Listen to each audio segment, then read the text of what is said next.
Medina শরীফের কবরের নাম কি? জান্নাতুল বাকির পাশ দিয়ে আমার রহমতের নবী যান।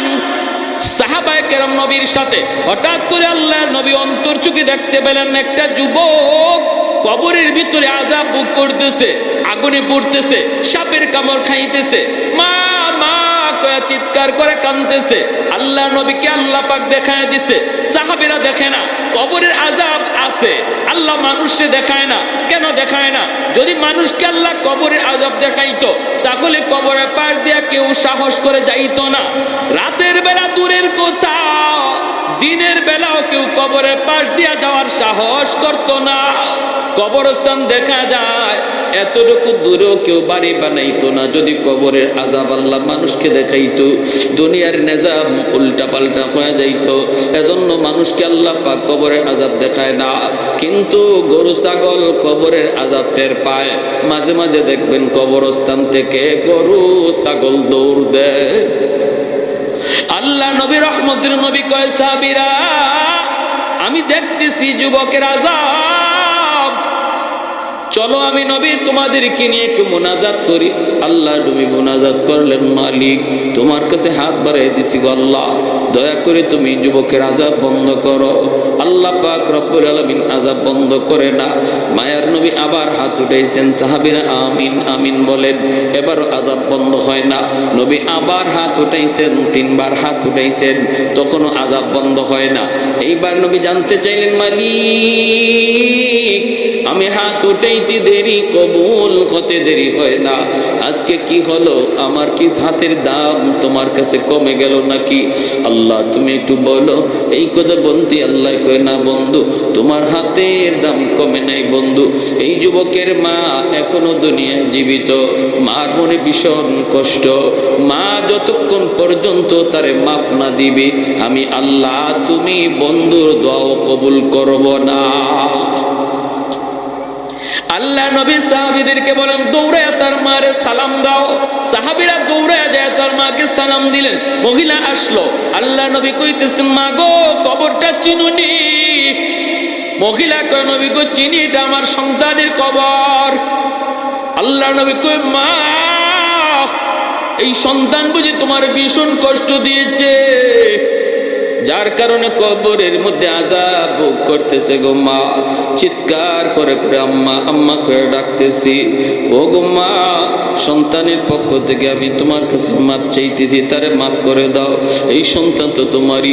কত রাত সন্তানের মাথার পাশে দাঁড়ায় দাঁড়ায় রাত কাটাইছো, কত চোখের পানি জড়ায় ধরে আল্লাহর কাছে কাঁদছো সন্তানের সুস্থতার জন্য। এই সন্তানকে তুমি একটু মাফ করে দাও না, কবরের মধ্যে আযাব ভোগ করতেছে। আমি রহমতের নবী, কেমনে যাই, কেমনে চলে যাই তারে আযাবে রাইখা? আমি তো রহমতের নবী। হাত বাড়াইছি একবার না তিনবার, আল্লাহ আমার হাত ফিরায় দিছে। তুমি তারে মাফ না করলে আল্লাহ আমার সুপারিশটাও কবুল করে না। এই কথা বলতেই মহিলার চোখ থেকে দর দর করে পানি ঝরা শুরু হয়ে গেল। মহিলায় কান্দে আর কই, নবী গো আমি এরে মাফ করবো না, আমি এরে মাফ করবো না। কেন গো নবী জানেননি? এখনো আমার পিঠে মাইরের দাগ আছে, আমার পিঠে এখনো তার আঘাতের দাগ আছে, মাইরের দাগ। না গো নবী আমি দের মাফ করবো না। আল্লাহ নবী পড়ে গেলেন বেকায়দায়। নবী কে, আল্লাহ মার দিলটা শক্ত হয়ে গেছে, মায় মাফ করবে না। ও মালিক আমি জানি বাপ মার দিল যত শক্ত হোক বেশিক্ষণ থাকে না। যদি সন্তানের বিপদ বাপ মা নিজের চোখে দেখে তাহলে কিন্তু দিল নরম হয়ে যায়। ও আল্লাহ কবরের আযাবটা তুমি আমারে যেভাবে দেখাইছো এইভাবে তার মারেও দেখায়া দাও। সাথে সাথে আল্লাহ কো, বন্ধু তোমার এই সুপারিশটা আমি আল্লাহ কবুল করলাম। এমনি কবরের আযাবের দৃশ্যটা আল্লাহ পাক তার মারেও দেখায় দিছে। মা যেই মাত্র দেখছে কবরের ভিতরে সন্তানের আযাব, সাপের কামড়, আগুনে পুরের দৃশ্য, সাথে সাথে মার দিল নরম হয়ে গেছে। মা চিৎকার দিয়া কয়, ও গো নবীজি আমার কলিজায় যত ব্যথা ছিল আমি সব ভুলে গেছি। মায়ের মাফ করতে দেরি হয়েছে, আযাব বন্ধ হতে দেরি হয় না। ওয়াজকুরনি আল্লাহর বহুত বড় ওলি ইয়ামানের করণ এলাকায় থাকেন, বৃদ্ধা মাকে নিয়ে ওয়াজকুরনি জঙ্গলের মধ্যে থাকেন, উটটা খালি করেন, মার খেদমত করেন, মার সেবা করেন। এইদিকে মদিনায় আমার নবী দয়ার নবী মদিনাতুল মুনাওয়ারায় আসার জন্য ওয়াজকুরনি মায়ার নবীকে দেখার জন্য তিনি পাগল, কারণ তিনি তো মায়ার নবীর আশিক। মাকে বলতেছেন, মা গো আমি তো মদিনায় যেতে চাই, আমার মায়ার নবীর এক নজর দেখতে যাব। মা বলতেছে, বাজান তুমি তো নবীকে দেখতে যাবা, ভালো কথা, কিন্তু আমি মাকে কার কাছে রেখে যাইবা? আমি মার খেদমত কে করবে? আমি তো ঠিক মতো হাঁটতে পারি না, চলতে পারি না রে বাজার। ওয়াজকুরনি কই, মা তোমার কষ্ট হলে আমি মদিনায় যাব না, আমার নবীকে দেখতে তিনি যাইতে পারেন না, কারণ মায়ের খেদমতের কষ্ট হবে, অসুবিধা হবে। এইদিকে আল্লাহ পাক আমার নবীর কাছে জিব্রাইলকে পাঠাইয়া আল্লাহ পাক জানাই দিছে, বন্ধু তোমার একজন মস্ত বড় আশেক সেই ইয়ামেনের করণ এলাকার জঙ্গলে থাকি, নাম হলো ওয়াইজ। জানোনি সে তোমার কত বড় আশিক? সে মস্ত বড় আশিক, কিন্তু মার খেদমতের কারণে তোমাকে দেখতে পারে না। এ বন্ধু, মার খেদমতের নির্দেশ তো আমি আল্লাহ দিয়েছি, আমার নির্দেশ মানতে যায় তোমাকে দেখতে পারে না। এজন্য আমি আল্লাহ তার মার দোয়ার বদৌলতে তারে জগতের শ্রেষ্ঠ ওলিদের খাতায় নাম লিখে দিছি। তার মা হাত উঠায় কইছে, মালিক আমার ওয়াইজের জন্য আমি কিছুই দিতে পারি না, কিন্তু এই দুইটা হাত তোমার দরবারে উঠায় দিলাম। আল্লাহ আমার ওয়াইজকে তুমি শুধু ওলি বানাইলে আমি খুশি না গো মালিক, জগতের ওলিদের সর্দার তুমি বানায় দিও। আল্লাহ পাক রব্বুল আলামিন কয়, বন্ধু আমি তারে জগতের ওলিদের শ্রেষ্ঠ ওলি বানায় দিছি, সে তোমার মস্ত বড় আশেক। শুধু সে আশেক নয়, আমি তারে মুস্তাজাবুদ দাওয়া বানায় দিছি। সে হাত উঠাইতে দেরি হয়, কিছু চাইতে দেরি হয়, কবুল হতে দেরি হয় না। মুস্তাজাবুদ দাওয়া কাকে বলে? যে হাত তুলতে দেরি, কবুল হতে দেরি হয় না। যুবক একটু দিল দিয়া কথাগুলো শোনো। আল্লাহ নবী রহমতের নবী খবর পাইলেন, খবর পায় মায়ের নবী অসুস্থ। নবী বুঝতেছেন নবী দুনিয়ায় আর বেশি দিন থাকবেন না। ওই অবস্থায় নবী বলেন, ওমর কোথায়? আলী দিকে আসো, শোনো আমি একটা সংবাদ দিয়া যাই, একটা খবর দিয়ে যাই। আমার একজন মস্ত বড় আশিক ইয়ামেনের করণ এলাকার জঙ্গলে থাকে, নাম হলো ওয়াইজ। ওমর আমার আল্লাহ আমাকে জানাইছেন সে আমার মস্ত বড় আশিক। শুধু আশিক না, আল্লাহ তারে ওলি বানাইয়া মুস্তাজাবুদ দাওয়া বানায় দিছে। এ ওমর আমার ইন্তেকালের পর আমার পরনের জুব্বাটা আমি তাকে হাদিয়া দিলাম, হাদিয়া। আমার ইন্তেকালের পর এই জুব্বাটা নিয়ে তুমি তার সন্ধানে বের হবা, ইয়ামেনের করণ এলাকার জঙ্গলে যায় তুমি তারে তালাশ করবা, তালাশ কইরা আমার পরনের এই জুব্বাটা তুমি তারে দিয়ে দিবা।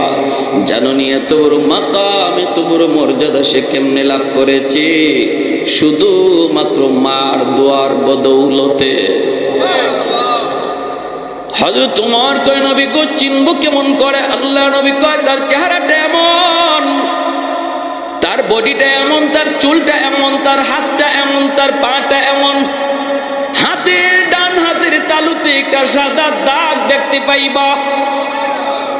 হযরত ওমর কয়, ইয়া রাসূলুল্লাহ আপনি নিজে বলতেছেন সে কোনোদিন আপনাকে দেখে নাই, আপনিও তারে দেখেন নাই গো নবী, কেমন করে তার চেহারার পরিচয় দিচ্ছেন, বডির পরিচয় দিতেছেন?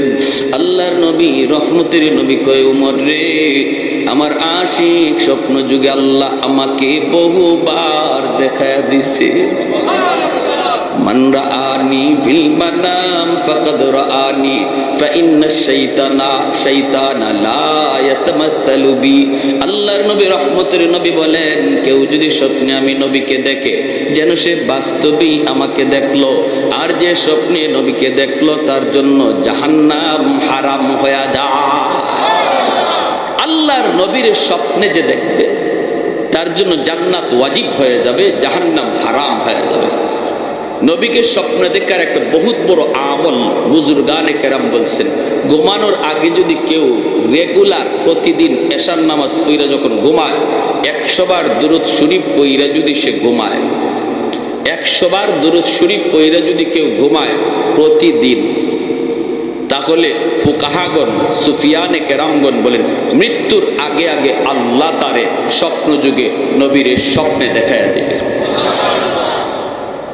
পারবো না এই আমলটা করতাম ইনশাআল্লাহ। ছোট্ট দুরূদ শরীফ, ছোট্ট লম্বা দুরূদ শরীফ পড়া লাগবে না।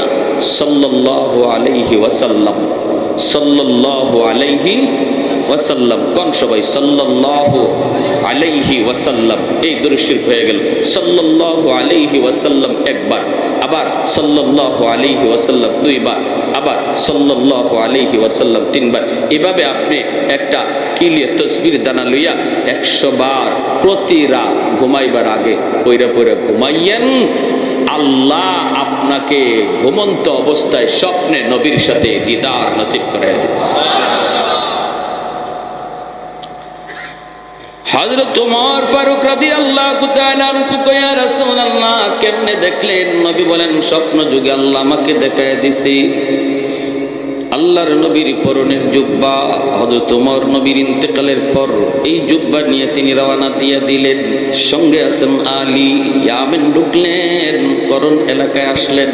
মানুষকে জিজ্ঞেস করেন তোমরা ওয়াইজ নামে কাউরে চিনোনি? কেউ কয় না, চিনি না, চিনি না। একজন রাখাল কয় হ, একজন ওয়াইজ নামে একটা লোক আছে, আমরা যারে পাগল বলে ডাকি, জঙ্গলের ভিতরে থাকি, সাধারণভাবে আমাদের মতো চলাফেরা করে না, জঙ্গলের ভিতরেই থাকে, একটা উট রাখালি করে, আর তার মা আছে বৃদ্ধা মা, মাকে নিয়ে ওখানে একটা ঝুপড়ির মধ্যে থাকি, মাঝে মাঝে তারে জঙ্গলের ভিতরে সেজদারত অবস্থায় কানতে শোনা যায়। সেজদারত অবস্থায় তারে কানতে শোনা যায়। যখনই সে সেজদায় কান্দে গো, তখনই আমাদের পশু, আমাদের উটগুলিও কান্না শুরু করে, খানা তারা বন্ধ করে দেয়।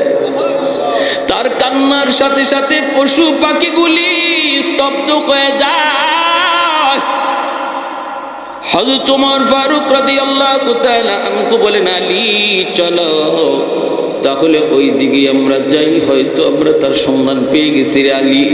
হযরত ওমর তিনি চলে আসলেন জঙ্গলের ভিতরে, খুঁজতে খুঁজতে পেয়ে গেলেন, পাইলেন। হযরত ওমর তার চেহারার দিকে তাকান, বডির দিকে তাকান, চুলগুলির দিকে তাকান, তাকে হযরত ওমর তিনি দেখতেছেন আল্লাহর নবীর বলে দেওয়া বিবরণ 100 তার সাথে মিলতেছে। তখনই হযরত ওমর বলে আপনার নাম ওয়াইস, আল্লাহর নবী আপনার কাছে আমাদেরকে পাঠাইছে। এই কথা বলতে ওয়াজ করিনি, নবীজি ওয়াজের কাছে আপনাদেরকে পাঠাইছেন, আমি সেই ওয়াজ না। আল্লাহু আকবার জোরে কর। আমি এত বড় হতে পারি না, এত বড় হতে পারি নাই যে আমার খুঁজে নবী লোক পাঠায় দিবে। সুবহানাল্লাহ। খাঁটি আল্লাহওয়ালারা তাদের উইলায়াতকে গোপন রাখতে চায়, ঠিক কি না? খাঁটি আল্লাহর ওলি যারা সবসময় গোপন থাকাকে পছন্দ করে, প্রকাশ হতে চায় না। আর বেজাল যেখানে আছে এখানে খালি ফটর ফটর, বেজাল যেখানে আছে এখানে খালি অ্যাডভার্টাইজ, এখানে খালি সাইনবোর্ড, এখানে খালি ব্যানার, আছে না নাই?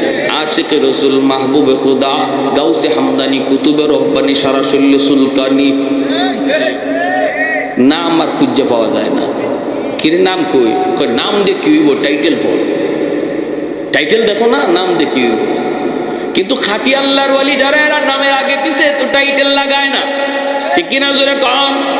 উজানি পীর সাহেব রাহিমাহুল্লাহ, কারি ইব্রাহিম সাহেব, আল্লাহর ওলির নামের আগে এমন কোন টাইটেল ছিল না, ঠিক কিনা? কোনো টাইটেল ছিল না। চরমুনার পীর আল্লাহর ওলি দুনিয়াতে নাই, নামের আগে টাইটেল ছিল না, এখনো আছে, নামের আগে তাদের কোনো টাইটেল নাই। বোঝা গেল খাঁটি জিনিসের টাইটেল লাগে না, বেজাল জিনিসের টাইটেল লাগে, ঠিক কিনা? ভাইয়েরা বন্ধুরা, জন্য বলতেছিলাম মনোযোগ দিয়ে শুনো।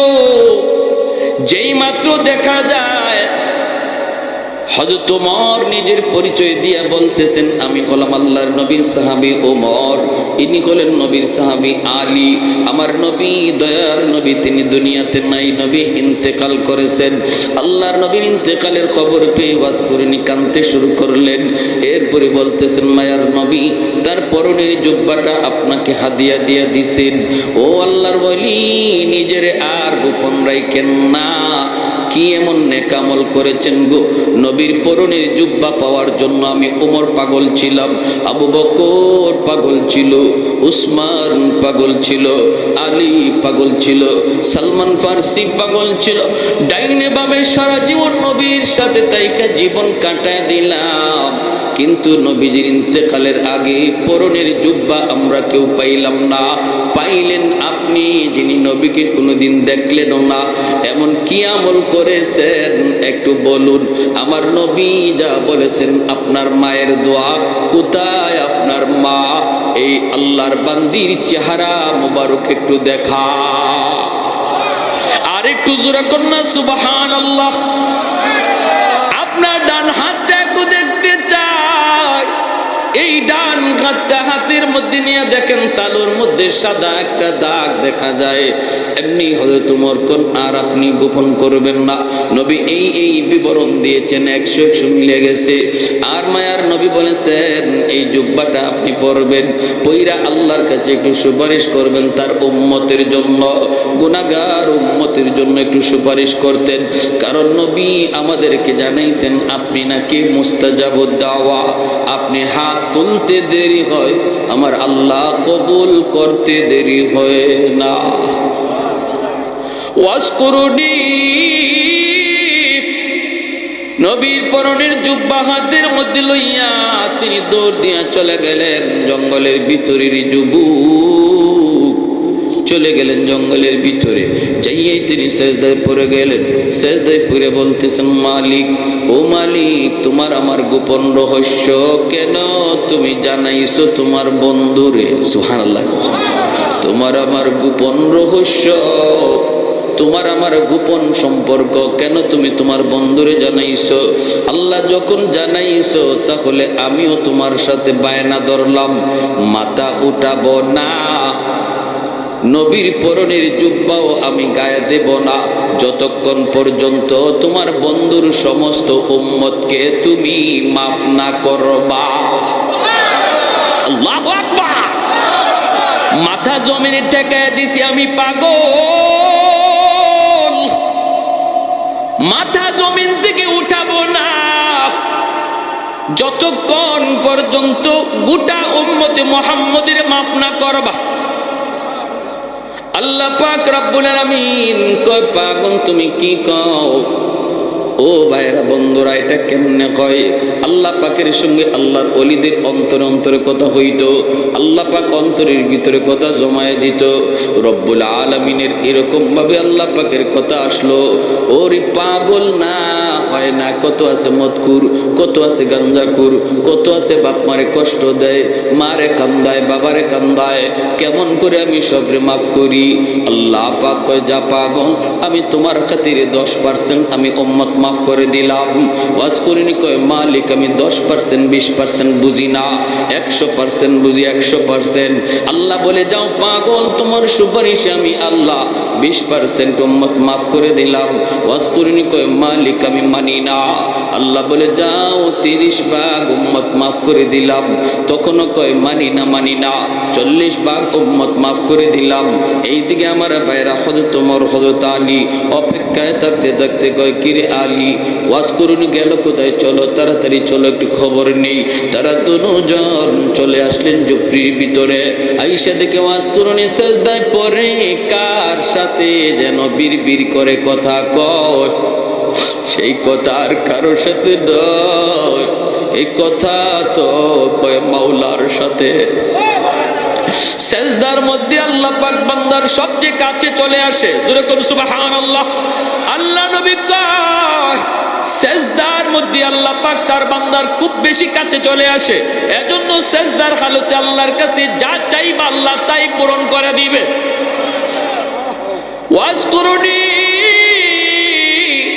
সেজদা কার সাথে বিড়বিড় করে যেন কথা কয়। হযরত ওমর আইসেই ডাক দিয়া দিলেন, ও আল্লাহর ওলি, কোথায় আমাদেরকে রেখে আপনি চলে আসলেন?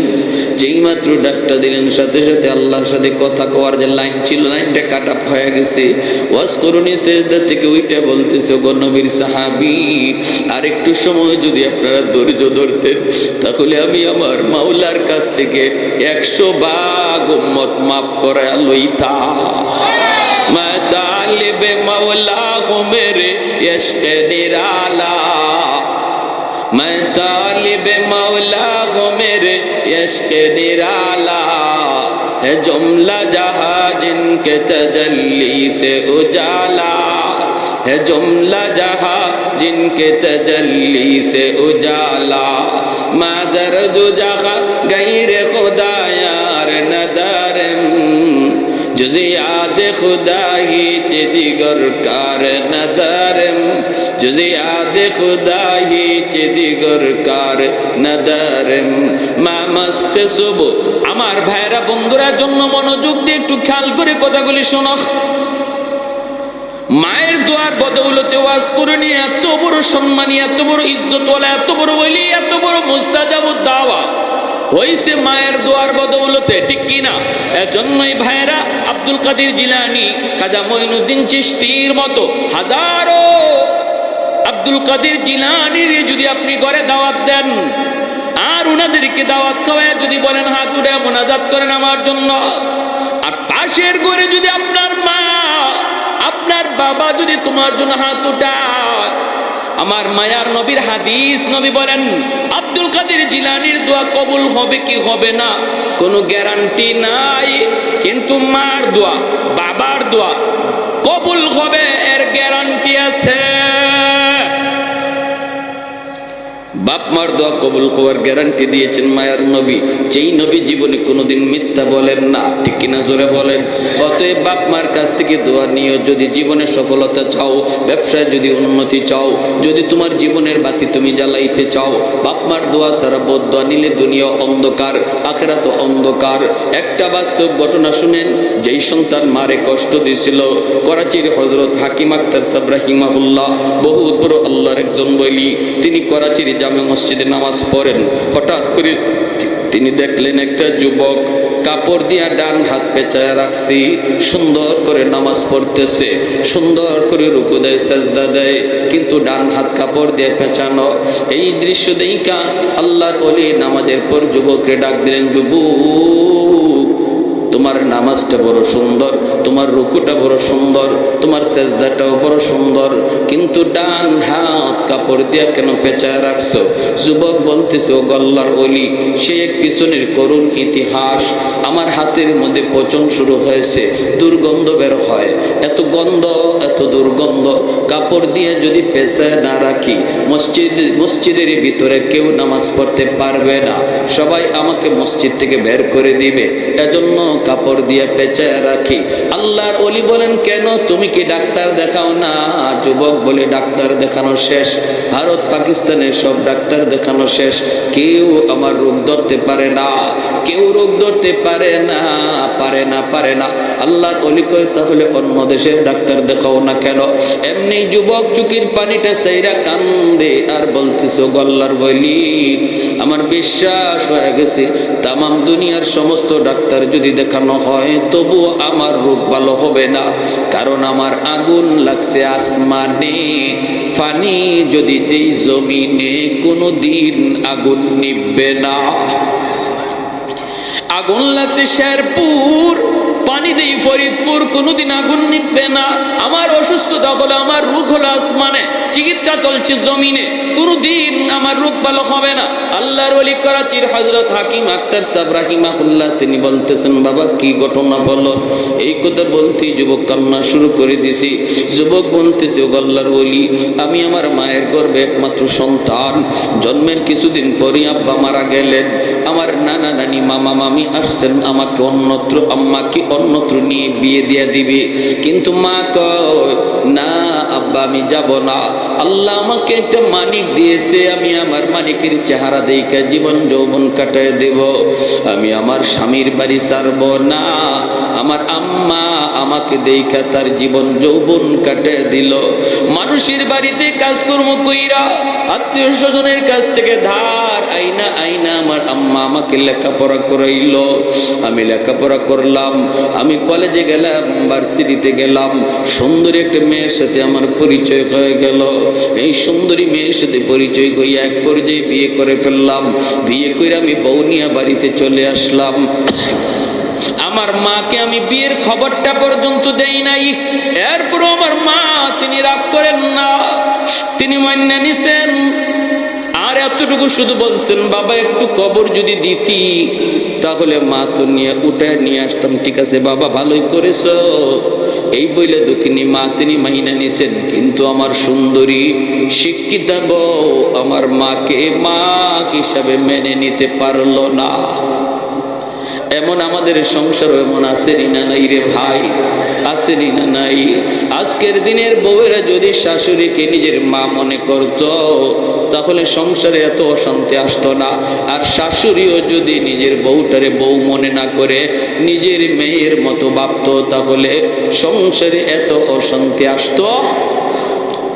ভাইয়েরা বন্ধুরা, এরপরে দেখা গেল কি, ওই যুবক বলতেছে আমি অফিস থেকে বাড়িতে যখন ঢুকি রাতের অন্ধকার, আমার কানে কানে আমার মায়ের বিরুদ্ধে আমার বউ আমার কানে কানে আমার মায়ের বিরুদ্ধে নালিশ দেয়, কান ফোড়া দেয়।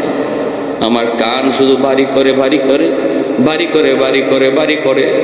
আমি তো দুর্বল, মহব্বত করে ভালোবেসে বিয়ে করেছি, এজন্য আমি আমার বউয়ের প্রতি দুর্বল হইয়া মার রুমে ঢুইকা মারে বকাবকি করলাম। প্রথম রাতে বকাবকি করলাম।